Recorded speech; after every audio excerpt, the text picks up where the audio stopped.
Hi, my name is Chisom, and I am a content creator and a speaker also who absolutely loves to read, grow, and develop my understanding in different topics and areas of life. I like to think that I have the qualities of a leader, but there's always room for growth. This will be a 2-part episode series on leadership with Citizens UK, where you will be able to journey with me as I attain a deeper understanding of leadership and the importance of community. Join me on a brief but fun journey about leadership and what it entails.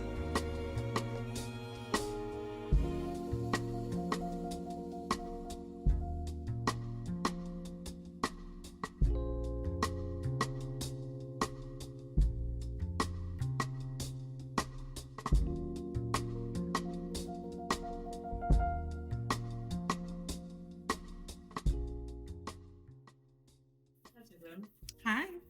Who is Chisom? Who are you?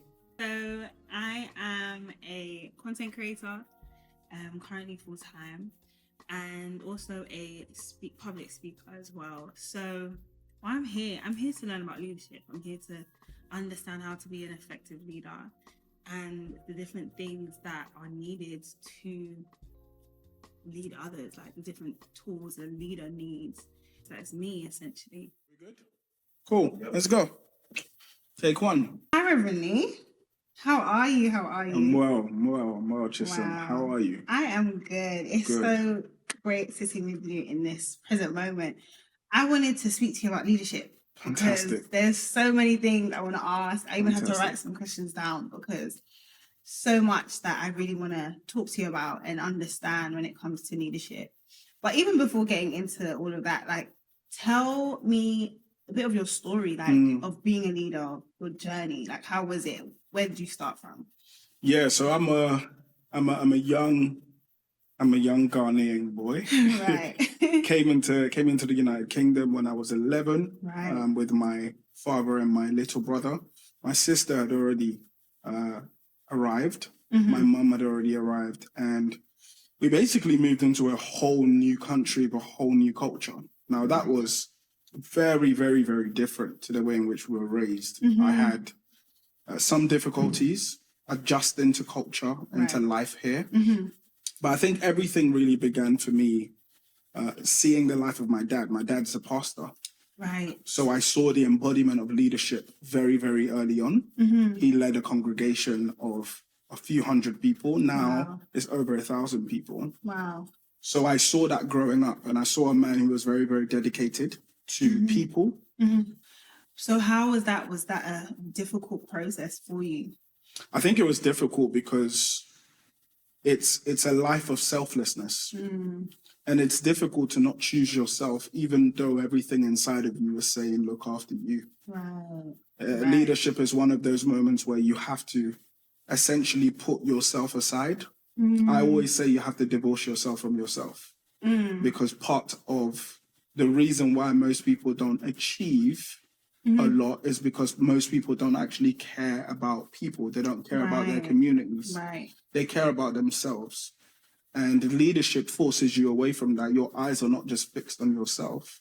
Your eyes are actually fixed on what's happening in the lives of those around you. What's happening to your neighbor. What's happening to your brothers and sisters within the same community. Because despite race, despite faith, despite all of those things, we all share a commonality in terms of humanity. So in you being an effective leader, what are the things that you feel like are pivotal that an effective leader needs? Vision. Okay. I always say that vision is always given to one person, but it's fulfilled by many people. So good. So it's so good. You have to without. So in the Bible, I'm a person of faith, obviously. Right. In the Bible, it literally says that without vision, people perish. Right. Meaning that when you lack direction as to where you're headed, you won't achieve anything. So for me, a leader is literally nothing about followers, because you can't call yourself a leader if you don't have influence. Yes. John Maxwell says this: leadership is influence, nothing more, nothing less. If we're talking about the scope of leadership, then we're talking about a person of influence. Now, a person of influence needs to be able to communicate vision. You need to know why you exist. We call it the MVP. Right. Mission, What vision, is and that? Yeah. purpose. Wow. Okay. So mission, vision, and purpose. Purpose is your why. So Right. why do you exist? Okay. Why do you do what you do? Your mission is your how. So how are you going to do it? And your vision is your what. So what are you actually going to do? Right. Once you can explain those things, and I always tell everyone around me that don't explain your MVP by reading something on paper or reading it on your phone. If it's not written on your heart, then it's not true to you. Wow. You have to have it here. And when you communicate it several times to people, people are then grabbing hold of this. So for us, one of the pivotal things, even as a church community and the people of faith, is that we want to be people who literally we transform communities. And the concept of transformation of communities is not just a Christian idea. Right. So we work with so many people who are like-minded in that pursuit of actually seeing justice within community, justice within the lives of people. And that's just putting power back into local people, like normal people. That's not a conversation for superstars. That's not a conversation for captains or for reverends or for leaders with titles. That's the conversation for the normal person. Like for a mother, how do you put power back into your child? For a teacher, how do you put power back into your student? And there are some aspects of vision that you don't need to communicate. So you probably feel my heart more than you even hear my words, because you can tell I'm communicating vision and there is passion in the way in which I'm speaking. And you're drawn to that. And that's what leadership is. You can be able to sell something or bring something to the attention of someone. That person then takes on that. We call it burdens. They take on that burden as if it's theirs. How do you go about failures when it comes to leadership? So when you're faced with trials and essentially failures, how do you respond? Like, what is your response to failures? Failure is feedback. Yeah. Oh, wow. Failure is feedback. Wow. I always say this. 2 people can go through the worst thing that can happen in their lives. Right. One person can use that as momentum and as a drive to do better. Another person can give up on everything. Because you have to create a resolve within yourself that despite the good and the bad, I'm going to learn a lesson from absolutely everything. Okay. And the way I've dealt with things, because I haven't had a perfect slate. I've had many, many, many mistakes in this. Many, many mistakes. And I know I'm going to make more. But the one thing that I would always do is have time back for reflection. Okay. Really revise. Knowing when to say sorry, knowing when to take a step back, knowing when to, because I can't penalize myself. In the quest for leadership is not a quest for perfection. That's good. You have to allow yourself to not be intentional in your mistakes, but if mistakes happen, take a step back and actually learn from them. Okay, where did I go wrong? And if you're not reflective as a person, you can't be an effective leader. In my greatest of wins and in the greatest failures, I'm able to just kind of take a step back and just say, okay, what did that teach me? Who am I going to become as a result of this failure? Who am I going to be? How am I supposed to react as a result of all of this? That then informs how I am. And that then informs how I lead people. My failures help me to be relatable to certain people because they tell me about some of the things that they haven't been able to achieve. And I can sit there and say, I don't understand, but I know where you're coming from. I've been in a similar position, not the same position, but I've been in a similar position and I wasn't able to achieve. Like anybody who knows me, I love driving, but I failed my driving test 4 times before that. Now I use that to talk about how failures and how you should never give up, even though you fail. Now, it's something that's very embarrassing. 4 times. I mean, my little brother passed in first time. Wow. Do you see what I mean? So I don't like to talk about it, but I talk about it just to let people know, like, I have so many people who go and do a driving test and they fail. And they're so sad about it. I'm like, you failed once, I failed 4 times. Wow, yeah, you can encourage them. You use that to be able to be relatable to people. So wow, no, that's really good. Because I think being relatable helps other people also grow as well, which is so effective for leadership. So another question I wanted to ask is, what do you think makes an effective leader? What's an attribute to an effective and successful leader? I think there attributes? are many. I think there are many. Name a few, if you could. Good communicator. Right. Good communicator. Okay. Very good communicator. So for someone that was quiet, and you wouldn't be the first person to speak, how did you find preaching? Oh, okay. I'm telling you, preaching. I remember probably about a year into me preaching. Yeah. I was so nervous whilst preaching. I started crying. Stop it. I stopped preaching and I was crying on the pulpit. And you know what's so funny? Wow. What was so funny is because everybody else stopped what they were doing and they believed that God was moving. So everyone started crying as well. Wow. Now, it was beautiful because I think it was a vulnerable moment for me. Right. And I think everybody honored that moment.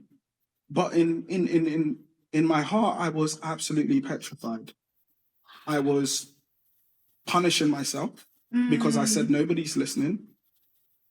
What you're saying is rubbish. Oh, wow. You're not preaching to people. Like, nobody's ever going to listen to you. And whilst I was talking, all those voices were in my head. Right. I got so overwhelmed, I literally just stopped, put my head on the pulpit, and I just started crying. And that's the journey. It wasn't always like this, but the one thing I didn't do was give up. I just didn't give up. I just had to keep going. I've had to train myself. I've had to read on good communication ways. I've had to explore. It's still a journey. It's still a process. But I've had to explore so many diverse and different ways in which I can effectively communicate to people so people can understand. It doesn't mean that at every environment I'm the most confident person. Right. Certain environments I am mute. Okay. I don't know how to speak, but there are certain environments where I'm very, very confident. There's a statement that basically says leaders are always students. If you fail to be a student, you fail to be a leader. So you have to always be in a lab, learn, like be studious every single night. Try and hone in on a new skill. For me, my skill for this moment is communication. I'm trying my best. Doing, just speaking as much as I could, as much as I can. Trying my best to literally just get into conversations. And I'm an introvert. I hate public speaking. Oh no, I hate it. But I have to push myself out of my comfort zone. Right. Because if I want to see growth, I can't be in a place of comfort. That's good. Okay, so drawing on other skills, what other things do you feel like makes us a successful leader, or what has made you a successful leader? People. Right. People. I know it's not a skill. I know, but I know it's not a skill. It's added. But it's people. Wow. I'm telling you, people, because people make this journey beautiful. They do. There's no greater joy than seeing a group of people come together with a common purpose to achieve something collectively. I love collective power. I love collective wins. I love individuals coming together that may not know each other, that agree on maybe one foundation and thrive off that. Yeah. I love that. If I see an environment like that, count me in. Wow. I will always be in those spaces because it removes the spotlight from one individual and puts the spotlight on everybody else. That's good. It puts the spotlight on everybody else, and it just makes it accessible. It makes wins very accessible to people because people get captivated by wins. People get captivated by moments of great victory. And it's one of those things that I specifically love. So when I see people come together, when I see people share in joy of doing something together, that's probably one of my greatest things that I think is required in every leader, the ability to bring people together to actually achieve what I would call a collective win. So community, essentially. Right. Wow. So can you share a positive experience where you've initiated positive change and what you learned from it? I think within a community context, I think there was, so I'm local in a community in West London called Feltham. Right. And I remember we partnered up with a few organizations under Hounslow Alliance within Citizens UK. And there was a moment within our meeting when we overheard about something that had happened in the community with a young woman.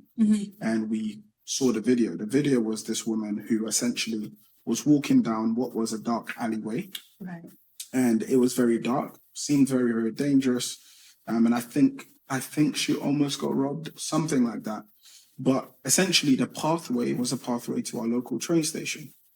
And that pathway shouldn't be somewhere that is scary for our normal kind of local citizens. Like, it's just shouldn't be. And what should have been a pathway that could get her home was now a pathway that she had to avoid. Right. And I remember seeing that video, and all of us in the room at the time realized that, wait, hold on, we actually have people who are within this community who are in some sense petrified of certain areas of this community because, and it's not because there were people necessarily there, but because of poor lighting.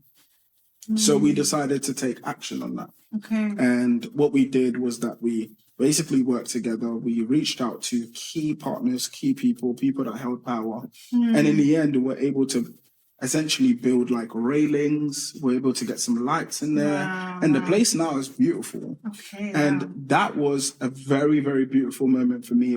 It probably looked insignificant, but it was a massive win for me because it helped me to see how people can come together to achieve what may be insignificant in one person's eyes, but they may be very significant now.